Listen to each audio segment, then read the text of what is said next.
बहुत समय पहले की बात है। किसी गांव में दो बहनें रहती थी।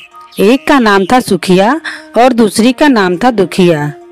दोनों का भाग्य भी उनके नाम के जैसा ही था। दुखिया बहुत गरीब थी और बहुत दुखी रहती थी, लेकिन सुखिया बहुत अमीर थी और हमेशा खुश रहती थी। दोनों एक ही गांव में रहते थे। दुखिया अपनी बहन सुखिया के घर में ही काम करती थी, जिसके बदले सुखिया अपनी बहन को कुछ खाने को दे देती, जिससे दुखिया का घर चलता था। समय बीतता गया। एक बार की बात है, जितिया का दिन था। दुखिया ने जितिया का व्रत धारण किया था। उस दिन दुखिया काम करने सुखिया के घर पहुंची। दुखिया, तू आ गई? बड़ी देर लग गई। आज दीदी मेरे घर थोड़ा काम था, बस उसी में व्यस्त हो गई। ऊपर से आज जितिया का व्रत भी धारण किया है मैंने। यह सब बहानेबाजी नहीं सुनूंगी मैं। अभी चावल फटकने हैं और साग काटना है, वो सब कौन करेगा? मेरे घर में भी बहुत सारे काम हैं, जा उन्हें निपटा दे और जो बच्चे उन्हें घर ले जाना। दुखिया बोली, ठीक है दीदी। इतना कहकर दुखिया घर का काम करने लगी। चावल साफ करते हुए जो चावल की खुर्द निकली वह दुखिया अपने घर के लिए रख ली। फिर उसने साग बनाया और उसके डंठल अलग करके अपने लिए रख ली। और सारा काम खत्म होने के बाद शाम को दुखिया चावल की खुर्द और साग का डंठल अपने घर ले गई। घर पहुंची तो दुखिया का बेटा खाली पेट भूखा बैठा अपनी माँ का इंतजार कर रहा था। माँ, आप आ गई? कुछ खाना लाई हो? कब से भूखा बैठा हूँ, भूख से जान निकली जा रही है। ला रही हूँ बेटा, थोड़ा देर इंतजार करना, मैं अभी खाना बना के तुझे देती हूँ। ऐसा कहकर दुखिया रसोई घर में चली गई और अपने बेटे के लिए खुद का चावल और डंठल का साग बनाकर अपने बेटे को खिलाया और उसने खुद भी खाया। इसके बाद दोनों सोने चले गए। तभी आधी रात में एक बूढ़ी माई उनके घर आकर दरवाजा खटखटाया। अरे, इस समय कौन है? दरवाजा खोलो, मैं हूँ अम्मा। आपको क्या चाहिए अम्मा? इतना कहकर दुखिया दरवाजा खोलने चली गई। आप यहाँ किस लिए आई हैं? बेटा, मुझे बहुत भूख लगी है, कुछ खाने को दे दो। मुझ बुढ़िया को कुछ खाने को दे दो बेटा। दुखिया उसे अपने घर के अंदर ले आती है और उसके आगे खुर्द की चावल और साग का डंठल की सब्जी परोस कर कहती है, अम्मा, हम लोग बहुत गरीब हैं। आज मैंने खुर्दी का चावल और साग के डंठल की सब्जी बनाई है, आप इसे खा लो। बुढ़िया बोलती है, हाँ हाँ बेटा, क्यों नहीं खाऊंगी, मुझे तो बहुत भूख लगी है। बड़े बड़े घरों के दरवाजे खटखटाए, लेकिन किसी ने इस बुढ़िया को पूछा तक नहीं। तुम मुझे आदर से बिठाकर खिला रही है। बूढ़ी माई परोसे चावल और साग के डंठल की सब्जी खा लेती हैं और खाने के बाद कहती हैं, बेटी, भोजन तो हो गया, लेकिन एक और समस्या है। मुझे अच्छे से कुछ दिखाई नहीं देता।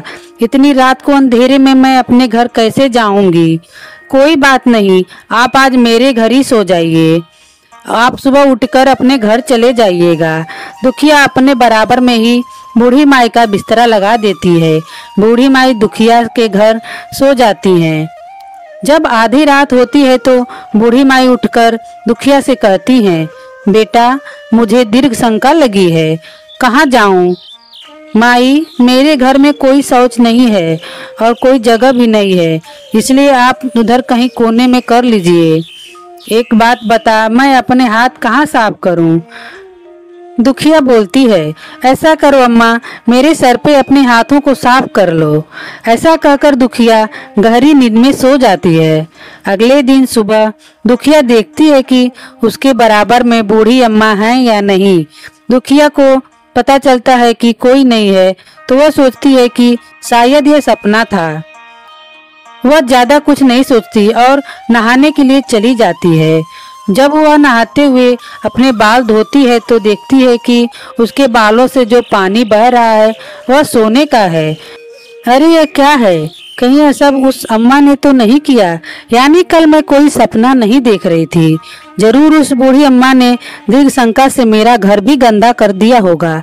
पहले चलकर साफ कर लेती हूँ। फिर दुखिया अपने घर चली जाती है। घर जाते ही देखती है उसके घर में सोने चांदी के भंडार लगे हुए रहते हैं।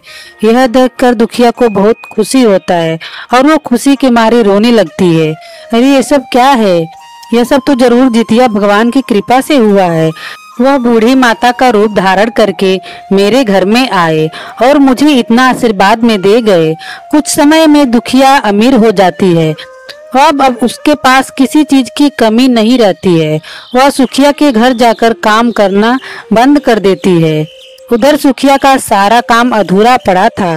दुखिया अपने पुत्र को बुलाकर उससे कहती है, इधर आ बेटा। हाँ बताओ माँ। जरा मौसी के घर से तराजू लेकर आ। ठीक है माँ। बच्चा बहुत खुशी से सुखिया मौसी के घर जाता है। सुखिया जब बबलू को देखती है तो पहचान नहीं पाती। बबलू ने नए और महंगे कपड़े पहने थे। क्या हुआ बबलू, तू यहाँ क्यों आया है और तेरी माँ काम करने क्यों नहीं आ रही? बबलू बोला, मासी अब मेरी माँ काम करने आपके घर नहीं आएंगी। क्यों रे, तू क्यों यहाँ आया है?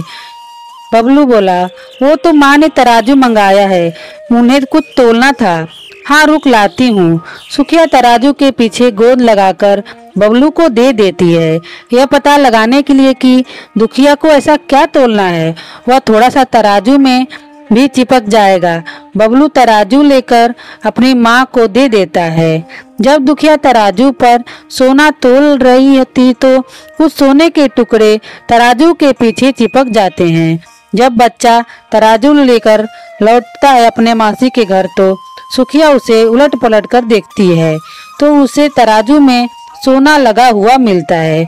यह वो हैरान हो जाती है, अरे यह सोना है, मतलब यह तराजू से तो सोना तोला गया है।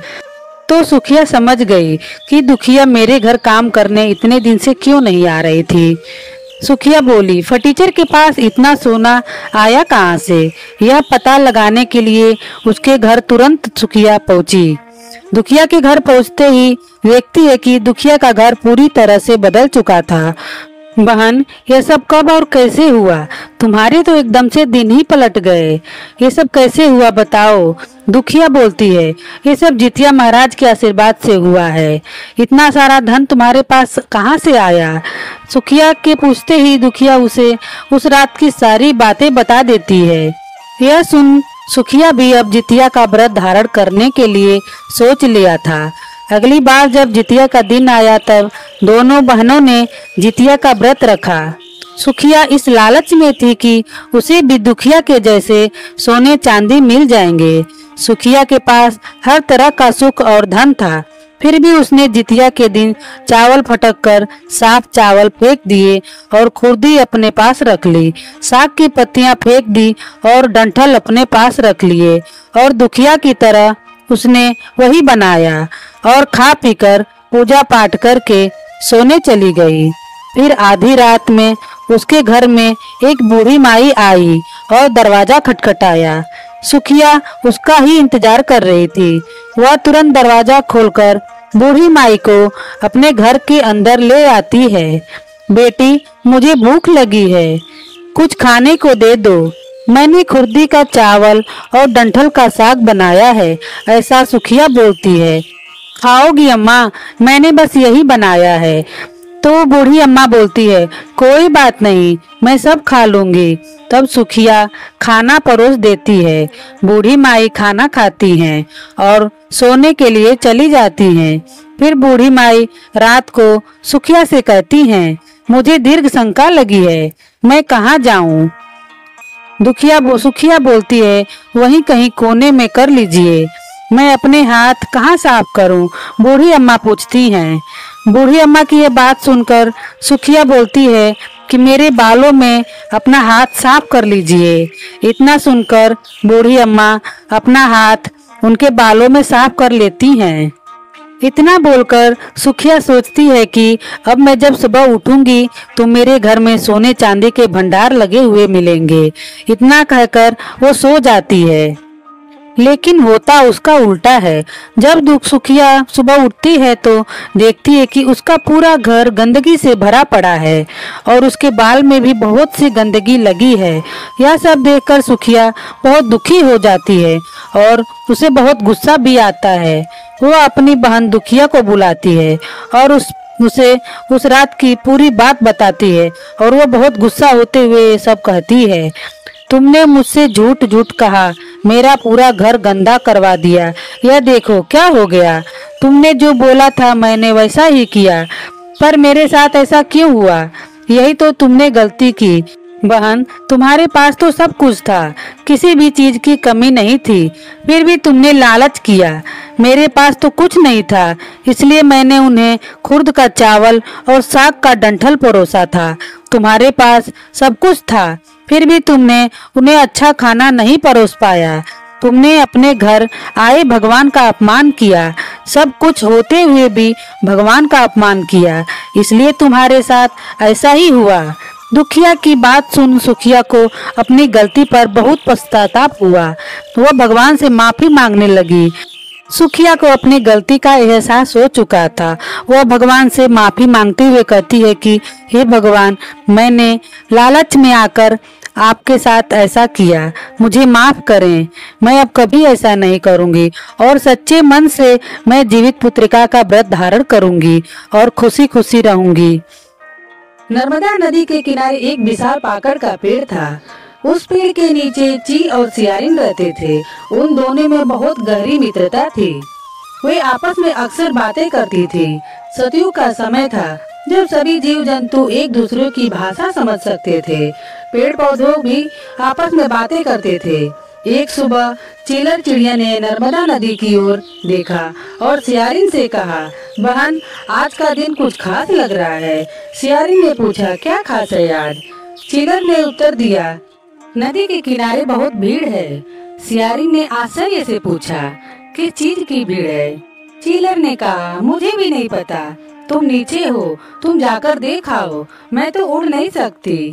सियारिन ने डरते हुए कहा, यदि मैं मनुष्यों के बीच गई तो वे मुझे मार देंगे, मेरा क्या हाल होगा, यह सोच भी नहीं सकती। यह सुनकर चीलर ने खुद जाकर देखने का निर्णय किया। चीलर उड़कर नदी के किनारे पहुंची, जहां बहुत सारी महिलाएं नदी के में स्नान कर रही थी। कुछ महिलाएं पूजा कर रही थी। वहीं एक वृद्ध महिला बैठी थी। चीलर ने उस बूढ़ी माँ से पूछा, माँ, यह कौन सा व्रत है जो इतनी महिलाएं एकत्रित हुई हैं? वृद्धा ने उत्तर दिया, यह जीवित पुत्रिका व्रत है, जिसे जीवोत्वाहन व्रत भी कहते हैं। इस व्रत से पुत्रों की लंबी आयु होती है और मरे हुए बच्चे भी जीवित हो जाते हैं। यह व्रत संतान की रक्षा के लिए किया जाता है। यह सुनकर चीलर चिड़िया बहुत प्रसन्न हुई और उसने निर्णय लिया कि वह भी यह व्रत करेगी। वह तुरंत अपने पेड़ के पास लौटकर सियारिन को यह बात बताने लगी। सियारिन ने कहा, अगर यह व्रत इतना फलदायी है तो मैं भी करूंगी। चीलर ने चेतावनी दी, तुम्हारा पेट बड़ा है और मांस खाने की आदत है, कहीं ऐसा न हो कि तुम व्रत तोड़ दो।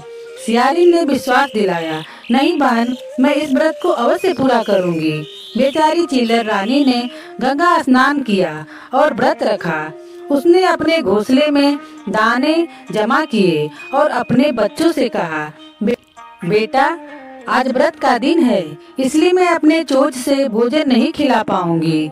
तुम्हें खुद से खाना होगा, क्योंकि अगर मैंने तुझे भोजन कराया तो मेरा व्रत खंडित हो जाएगा।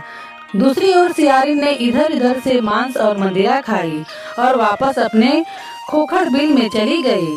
रात बीत गई और जब सुबह हुई, दोनों ने गंगा में स्नान किया और पूरा दिन उपवास रखा।